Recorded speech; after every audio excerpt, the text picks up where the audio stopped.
तो आप जब ये अपनी फेज़ 5 की कैंपेन पब्लिश कर देंगे तो उसके फ़ौरन बाद आपको फेज़ 6 के ऊपर जाना है। फेज़ 6 की कैंपेन पैरेलल में इसके साथ चलेगी फेज़ 5 के साथ, जिसका एनालिसिस आप फेज़ 5 और 6 का एक साथ करेंगे। फेज़ 5 के ऊपर आप लुक अलाइक टेस्टिंग की स्टेज 1 के ऊपर हैं, फेज़ 6 के ऊपर लुक अलाइक टेस्टिंग की स्टेज 2 के ऊपर है। फेज़ 5 के ऊपर आप वैल्यू बेस्ड परचेजेस की लुक अलाइक आपने बनाई हुई है। फेज 6 के ऊपर आप और डिफरेंट अपने बिजनेस के अंदर जो फेसबुक यूजर के बिहेवियर हुआ है आपके बिजनेस के साथ इंटरेक्शन के दौरान, उसकी लुक अलाइक बनाएंगे कि जैसे वो लोग कि जिन्होंने सबसे ज्यादा टाइम स्पेंड किया आपकी वेबसाइट पे, आप उसको टेस्ट करेंगे। तो ऐसे ये आपका फेज 5 और 6 पैरेलल में साथ साथ चलेगा। तो फेज 6 की कैंपेन बनाने से पहले आप ऑडियंस बना लें, अपनी लुक अलाइक ऑडियंस बना लें। जो इम्पोर्टेंट बिहेवियर्स हैं उसके ऊपर अब मैं लुक अलाइक बना रहा हूँ। सबसे पहले तो आप वेबसाइट के ऊपर आ जाएं और यहाँ पर आप कस्टम ऑडियंस के अंदर विजिटर्स बाय टाइम स्पेंड इसको सेलेक्ट करेंगे। परसेंटाइल के अंदर 25% रखेंगे और यहाँ रिटेंशन पीरियड आप मैक्सिमम रखेंगे 180 डेज का। और यहाँ आप इसको नाम दे देंगे विजिटर्स बाय टाइम स्पेंड और 180। इसकी कस्टम ऑडियंस बनाकर आप क्रिएट लुक अलाइक के ऊपर आएंगे तो यहाँ पर आप अपना जो भी कंट्री है उसको सेलेक्ट कर लें। और यहाँ अब आप इससे पहले जब आप रीटारगेटिंग कर रहे थे तो उसके अंदर एक तो रिटेंशन पीरियड आपने 30 डेज का रखा था, यहाँ पर हमने रिटेंशन पीरियड बड़ा रखा है। क्यों? क्योंकि हम लुक अलाइक बनाने जा रहे हैं। लुक अलाइक बन रही है कस्टम ऑडियंस के ऊपर। तो उस कस्टम ऑडियंस के अंदर जितना ज़्यादा डाटा होगा उतना ही अच्छी लुक अलाइक बनेगी। अगर आप 30 डेज के रिटेंशन पीरियड के ऊपर लुक अलाइक बनाएंगे तो उस 30 डेज के अंदर कम डाटा है, 180 डेज के अंदर ज़्यादा डाटा है, तो इसलिए हम 180 डेज सेलेक्ट करेंगे। उसके बाद यहाँ पर आप जो इसका साइज रखेंगे ऑडियंस का, इससे पहले जब हम वैल्यू बेस्ड परचेजेस के ऊपर बना रहे थे तो हमने अलग अलग ब्रैकेट्स बनाए थे 5 तक, ताकि हम बिल्कुल माइक्रो लेवल के ऊपर चेक करें, क्योंकि वो परचेज है, वैल्यू बेस्ड परचेज है वो। यहाँ पर हम एक साथ एक ही ब्रैकेट रखेंगे 0 to 5 का। यहाँ पर हम एक ही ब्रैकेट रखेंगे 0 to 5 का और इसको हम कर देंगे क्रिएट। ये आपकी ऑडियंस नंबर 1 बन गई। उसके बाद आप दोबारा कस्टम ऑडियंस पे आएंगे, इंस्टाग्राम अकाउंट पे आएंगे। नेक्स्ट अब यहाँ पर सोर्स के अंदर अपना पेज सेलेक्ट कर लेंगे, यहाँ इवेंट्स के ऊपर आएंगे और who started following this account. तो ये आपके हो गए इंस्टा फॉलोवर्स। इसकी आपने कस्टम ऑडियंस बनाई और इसके बाद आप इसकी लुक अलाइक बना लेंगे।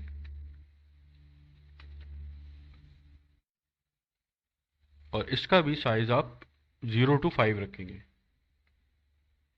या भी सेकंड लुक अलाइक बन गई। उसके बाद थर्ड आप कस्टम ऑडियंस बनाएंगे अपने फेसबुक पेज की, यहाँ पर हु लाइक और फॉलो और सॉरी एफ बी फॉलोअर्स,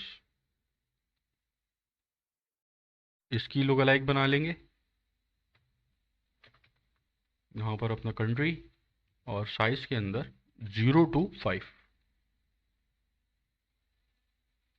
ये आपकी बन गई 3 लुक अलाइक। एक आखिरी लुक अलाइक आपको और चाहिए, या आप आएंगे वीडियो के ऊपर और यहाँ पर अपनी वीडियो सेलेक्ट करेंगे। यहाँ आप अपनी वीडियो सेलेक्ट करेंगे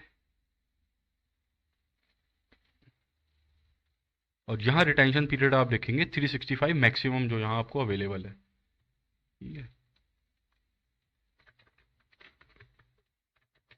ट्रू प्ले। ये वो लोग हैं कि जिन्होंने 95% तक आपकी वीडियो को पूरा देखा है। इसको भी आप यहाँ अपना नेम दे दें और क्रिएट ऑडियंस। अब आपसे जिन लोगों ने आपकी प्रोडक्ट परचेज की है उनके अलावा ये 4 और ऐसी कैटेगरीज हैं कि जो आपके लिए इंपॉर्टेंट हो सकती हैं, कि जिसके अंदर वो लोग आ गए कि जिन्होंने आपकी वीडियो ऐड जो चल रहा था वो 95% तक देखा है। तो 95% तक जिन्होंने ऐड देखा है उनकी वेबसाइट के ऊपर जाने के चांसेस भी बहुत ज़्यादा होंगे, परचेज करने के चांसेस भी बहुत ज़्यादा होंगे।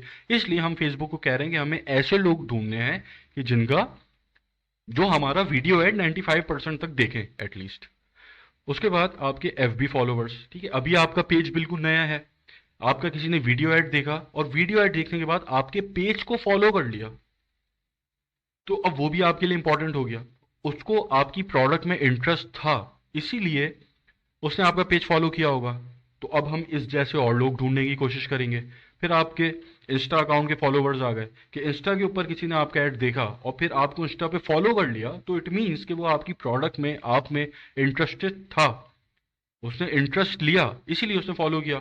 तो हम इस जैसे और लोग ढूंढेंगे और फिर हमारे वो वेबसाइट विजिटर्स के जिन्होंने सबसे ज्यादा टाइम वेबसाइट पे स्पेंड किया। अब जैसे 1,000 लोग आपकी वेबसाइट के ऊपर आए, बाहर निकलते गए, बाहर निकलते गए, बाहर निकलते गए, उसमें से जो आखिरी के लोग हैं जिन्होंने सबसे ज्यादा वक्त गुजारा है, उनके जैसे आपको दूसरे लोग चाहिए, क्योंकि जिसने सबसे ज्यादा वक्त आपके पास गुजारा है आपके स्टोर पे, मोस्ट प्रोबेबली उसके परचेज करने के चांसेस ज्यादा हैं। तो अब ये 4 आपके लिए और इंपॉर्टेंट ऑडियंसेस हैं जो आपने बनाई हैं, और इनको आप फेज 6 के लुक-अलाइक टेस्टिंग की स्टेज 2 पे टेस्ट करेंगे। तो अब मैं यहां पर, सॉरी,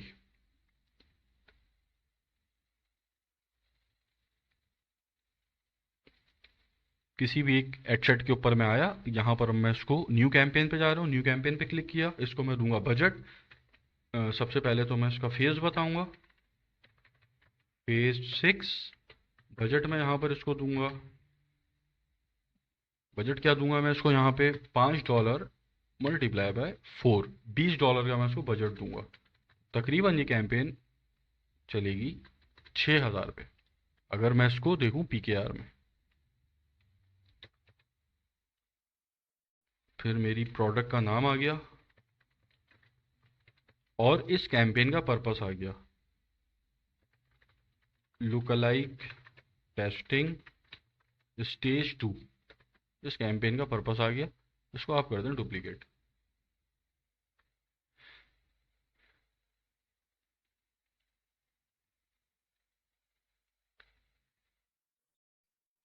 यहां पर बजट आप वही $5 का रखेंगे, और इस $5 बजट के ऊपर अब आप अपनी लुक-अलाइक सेलेक्ट कर लेंगे। लुक-अलाइक ऑडियंस 5% थ्रू प्ले, मतलब 5% वो लोग के जिन्होंने 95% तक हमारी वीडियो देखी है। बाकी जो उसके अंदर ऐड क्रिएटिव है वो बिल्कुल सेम टू सेम अनचेंज रहेगा। ठीक है,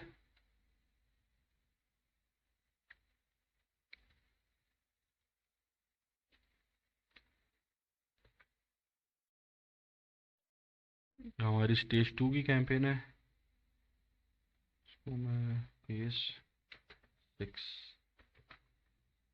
तो इसका एक हेडसेट मैंने बना लिया है, बाकी के 3 हेडसेट भी मैं बना लेता हूँ। इसको आप सिंपली डुप्लीकेट करें,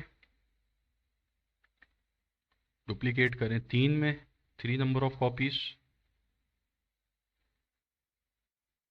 अब यहां पर जाकर आप एक एक की ऑडियंसेस को चेंज करते रहें।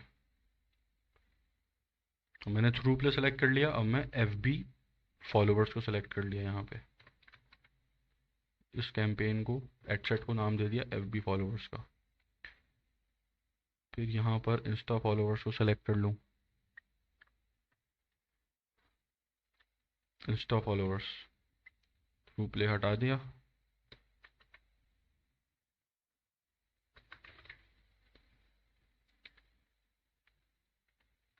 ये आखिरी जो एडसेट है इसके अंदर विजिटर्स बाय टाइम स्पेंड 5% और थ्रू प्ले हटा दूंगा वापसी।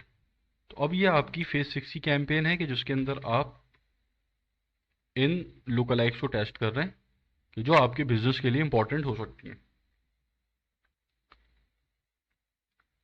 इसको भी आप चलाएंगे 5 दिन।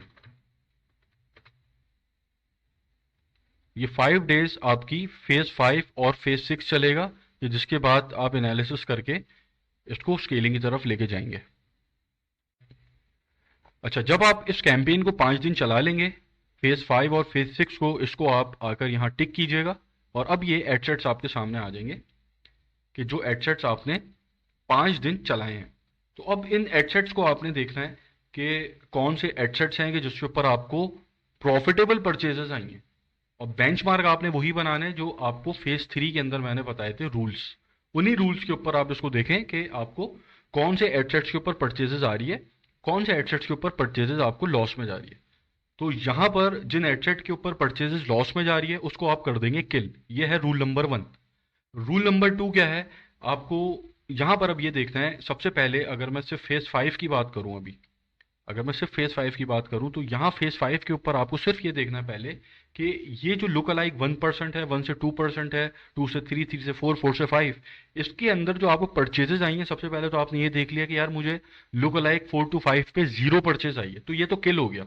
लेकिन जिसके ऊपर परचेजेज आई हैं वो अब आप ये देखेंगे कि आपको क्या रोज आई हैं, या एक ही दिन आ गई हैं, या गैप के साथ आई हैं, कि आपको स्टार्टिंग के 3 दिन नहीं आई थी, चौथे दिन आ गई थी। अब आपको ये देखना है, क्योंकि यहाँ ऑडियंस ओवरलैप नहीं हो रही। यहाँ जो 1% के अंदर लोग हैं वो बिल्कुल अलग हैं, 1 से 2% के अंदर वो बिल्कुल अलग है। यहाँ आपकी कोई ऑडियंस ओवरलैप नहीं होगी। जिसने आपका एड 1% के ऊपर देखा है वो आपका एड 2, 3, 4, 5 पे नहीं देखेगा। तो अब यहाँ पर बस आप ये देख लें कि आपको परचेजेस रेगुलर आई हैं, या फिर एक दिन इस पे आ गई, 2 दिन इस पे आ गई, 3 दिन इस पे आ गई। अगर इस तरह का कोई सिनेरियो बनता है कि भाई आपके ये सारे ही एडसेट्स के ऊपर परचेजेस आई हैं, तो अब आप इनको कंबाइन कर देंगे 0 से 5% पे, जैसे अभी हमने बनाया था फेज 6 में 0 to 5%। तो आप इसको स्केल करने से पहले कंबाइन कर देंगे एक साथ, वरना आप अलग अलग भी यूज कर सकते हैं इसको। एक ही एडसेट के अंदर ये सारी ऑडियंसेस आप इस्तेमाल कर सकते हैं। तो रूल नंबर 1 क्या था कि जो प्रॉफिट में नहीं है, जो आपने बेंचमार्क बनाया, वो किल हो जाएगी। रूल नंबर 2, अब आप यहां 25% के हिसाब से बजट को इंक्रीज करेंगे। और अगर 25% के हिसाब से जब आप स्केल कर रहे हैं बजट को, अगर उसके अंदर आपकी कैंपेन की परफॉर्मेंस बिगड़ जाती है, खराब हो जाती है, तो फिर आप वही जो हमने फेज 3 के ऊपर मैंने आपको बताए थे 2 रूल्स, कि अगर 25% के हिसाब से कैंपेन खराब परफॉर्म करने लग गई है तो आप उसको बंद करेंगे और एक्सटेंशन बनाएंगे जिसमें आप एडसेट को डुप्लीकेट करेंगे डबल बजट के ऊपर। जो फेज 3 के ऊपर हमने रूल इंप्लीमेंट किया था, एग्जैक्टली रूल फेज 5 और 6 पे इंप्लीमेंट होगा, कि आप 25% के हिसाब से बढ़ाते जाएं, जहां रिजल्ट खराब हो वहां फिर आप उसका बजट, उस कैंपेन को बंद करें, उसकी एक्सटेंशन बनाएं, और एक्सटेंशन बनाकर उसको डबल बजट के ऊपर आप डुप्लीकेट कर दें। जैसे अभी आपका एक एडसेट चल रहा था $5 पे, अब आपने उसको डुप्लीकेट किया 10 पे, 15 पे, 30 पे, 60 पे, 100 पे, 200 पे, 500 पे। तो यहां तक जो मैंने अभी चीजें आपको बताई हैं, इसके अंदर स्केलिंग की स्ट्रेटेजी नंबर 1 बताइए कि आप या तो 25% के हिसाब से बजट बढ़ा के स्केल कर लें, या फिर कैंपेन को डुप्लीकेट करते जाएं। तो ये जो स्ट्रेटेजी है ये पूरी दुनिया फॉलो करती है, ये स्ट्रेटेजी पूरी दुनिया फॉलो करती है। आप फेसबुक मार्केटिंग कहीं से भी सीखेंगे, जिससे भी सीखेंगे, वो आपको यही स्ट्रेटेजी बताएगा, क्योंकि ये एक जनरल स्ट्रेटेजी है जो ओवरऑल पूरी दुनिया में चल रही होती है। अब इस पॉइंट के ऊपर यहां से अब मैं स्ट्रेटेजीज आपको और देना शुरू करूंगा जो यूनिक होंगी। जैसे स्ट्रेटेजी नंबर 2 अब मैं आपको एक दूंगा जो यूनिक होगी, उससे पैसा बनता है। स्ट्रेटेजी 3 से पैसा पैसा इससे भी बनता है। ये मत समझिएगा जो अभी हमने तेरी ख्वारी की है कि इससे पैसा ही नहीं बनेगा तो हम भाई ये क्यों, हमें इसी से पैसा बनेगा। यहां तक जो हम लोग आ गए हैं स्केलिंग की अटेम्प्ट 1, 2, 3, ये जो आपकी एक जनरल स्ट्रेटेजी के ऊपर आप जा रहे हैं 25%, पैसा इससे भी बनता है भाई, दुनिया इसको फॉलो करती है। लेकिन इसके अलावा भी मैं कुछ आपको ऐसी स्ट्रेटेजीज बताऊंगा जो यूनिक होंगी, उससे भी आपका पैसा बनेगा। तो मैं आपसे 3, 4, 5 किस्म की स्ट्रेटेजीज शेयर कर दूंगा। वो स्ट्रेटेजीज उस वक्त इंप्लीमेंट होती हैं कि जब आपके पास विनिंग ऑडियंस है, विनिंग क्रिएटिव है, विनिंग प्रोडक्ट है। तो फिर वो स्ट्रेटेजीज आप इंप्लीमेंट करके कम वक्त के अंदर बहुत सारा पैसा बना सकते हैं। फिर स्टेप बाय स्टेप आपको जाने की जरूरत नहीं है। आप एक साथ ही अपनी कैंपेन को, आपने स्टार्ट $5 से किया था, एक साथ आप $1000 की कैंपेन भी बना लेंगे। ऐसी स्ट्रेटेजीज में कुछ अब आगे इस पॉइंट से आपको बताना शुरू करूंगा। तो यहां तक हमने ये सारी चीजें कवर कर ली। अब एक स्टेज हमारी रह गई है जो कि रीटारगेटिंग की स्टेज नंबर 2 है। और उसके बाद एक और स्टेज रह गई है कि जहां पर आप न्यू प्रोडक्ट को टेस्ट करते हैं।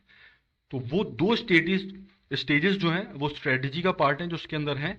अब हम अगली वीडियो से स्ट्रेटेजीज को शेयर करना मैं शुरू कर दूंगा कि अगर आपसे इसका काम नहीं बना कि आपने अपनी विनिंग ऑडियंस आपको पता चल गई, विनिंग एडसेट पता चल गया, आपको विनिंग क्रिएटिव पता चल गया, आपके पास विनिंग प्रोडक्ट है, लेकिन ये जो स्केलिंग की स्ट्रेटेजी उससे आपका काम नहीं बन रहा, तो आप दूसरी इंप्लीमेंट करेंगे। उससे काम नहीं बन रहा, तीसरी इंप्लीमेंट करेंगे। इस तरीके से आप स्ट्रेटेजीज को देखेंगे। क्योंकि देखें, एक कॉन्सेप्ट है, उसको अपने जहन में आप जो है क्लियर रखें कि आपकी प्रोडक्ट जितनी भी अच्छी हो, आपका एड क्रिएटिव जितना भी अच्छा हो, इस स्ट्रेटेजी की बहुत इंपॉर्टेंस है। इस स्ट्रेटेजी की बहुत इंपॉर्टेंट, आप अगर गलत स्ट्रेटेजी इस्तेमाल कर रहे हैं, उसके ऊपर आपको एक परचेज $15 की पड़ रही है, सही स्ट्रेटेजी इस्तेमाल करेंगे एक परचेज आपको $5-6 पे आ जाएगी। तो स्ट्रेटेजी इतनी इंपॉर्टेंट चीज़ है। तो यहाँ से अब हम स्ट्रेटेजीज को स्टार्ट करेंगे।